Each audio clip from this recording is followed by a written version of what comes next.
মমতার পরিষদীয় দল ভাঙিয়ে মমতাকেই পরামর্শদাতা হিসাবে চাইলেন ঋতব্রতরা। একই সঙ্গে জানিয়ে দিলেন অভিষেকের সঙ্গে এই পরিষদীয় দলের দূর দূরান্তের কোনো সম্পর্ক নেই।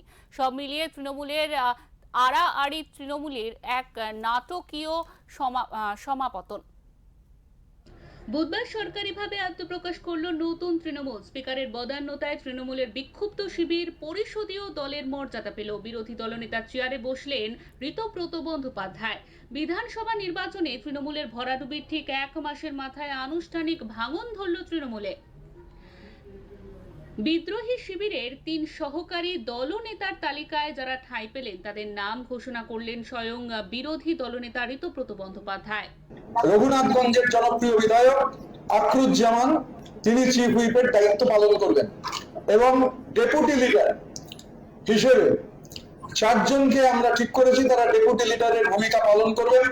রাজ্যের প্রাক্তন মন্ত্রী, বহুবারের বিধায়ক, বর্ষিয়ান রাজনীতিবিদ শ্রী জাভেদ আহমেদ খান, রাজ্যের প্রাক্তন মন্ত্রী শ্রীমতী সাবিনা ইয়াসমিন, রাজ্যের প্রাক্তন মন্ত্রী শ্রীমতী শিউলি সাহা এবং সন্দীপন সাহা, এরা 4 জন ডেপুটি লিডারের হিসেবে ভূমিকা পালন করবেন। ঋতব্রতকে বিরোধী দলনেতা হিসাবে চেয়ে বিধানসভার স্পিকার রথীন্দ্র বসুকে চিঠি দিয়েছিলেন তৃণমূলের বিদ্রোহীরা। ঋতব্রত এবং সন্দীপন ছাড়া এই চিঠিতে সই রয়েছে 58 জন বিধায়কের। চিঠিতে মমতা বন্দ্যোপাধ্যায়কে নিজেদের সভানেত্রী বলে উল্লেখ করেছেন বিদ্রোহীরা। মাননীয়া মমতা বন্দ্যোপাধ্যায়কে আমাদের এই পরিষদীয় দলের প্রধান পরামর্শদাতা হিসেবে থাকবার অনুরোধ জানাচ্ছি। তিনি থাকুন আমাদের পরামর্শদাতা হিসেবে।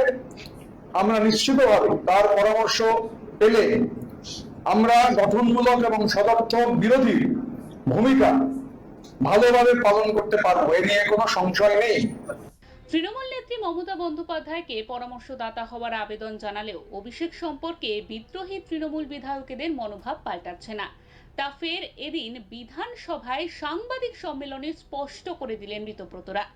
এই অষ্টাদশ পশ্চিমবঙ্গ বিধানসভার সঙ্গে অভিষেক বন্দ্যোপাধ্যায়ের কোনো সম্পর্ক নেই। অভিষেক বন্দ্যোপাধ্যায়ের সঙ্গে অষ্টাদশ পশ্চিমবঙ্গ বিধানসভার দূর দূরান্তের কোনো সম্পর্ক নেই। এখন প্রশ্ন হলো, মমতা ভালো, অভিষেক খারাপ? নতুন তৃণমূলের এই তত্ত্বের পিছনে কি রহস্য কাজ করছে? মমতাকে যদি তারা নেত্রী মানেন তাহলে অভিষেককে সেনাপতি মানতে আপত্তি কোথায়? একথা ঠিক যে বিদ্রোহী বিধায়ক গোষ্ঠীর সিংহভাগের মনে মমতার প্রতি যে সম্মান রয়েছে তা বারবার ফুটে উঠেছে বিদ্রোহী বিধায়কদের কথায়, কিন্তু অভিষেকের প্রতি তার অন্ধ স্নেহ কেউই মেনে নিতে পারছেন না। সেলফ নেত্রী স্নেহের সুযোগ নিয়ে অভিষেক যেভাবে গোটা দলের উপর কর্পোরেট স্টাইলে ছড়ি ঘোরাতেন তাতে আপত্তি রয়েছে অনেকের। তাই ঋতব্রতরা এখন মমতার কোটেই বল ঠেলে দিলেন, এমনটাই মনে করছে রাজনৈতিক মহল। ব্যুরো রিপোর্ট, ওঙ্কার বাংলা। আমাদের সঙ্গে ইতিমধ্যে টেলিফোন লাইনে রয়েছেন আমাদের প্রতিনিধি বিশ্বজিৎ হালদার। বিশ্বজিৎ, তোমার কাছে জানতে চাইবো, আজ পরিষদীয় দলের যে বৈঠক রয়েছে এই বৈঠকে কি কি বিষয় নিয়ে আলোচনা হতে পারে, কি মনে করা হচ্ছে বা কি জানা যাচ্ছে?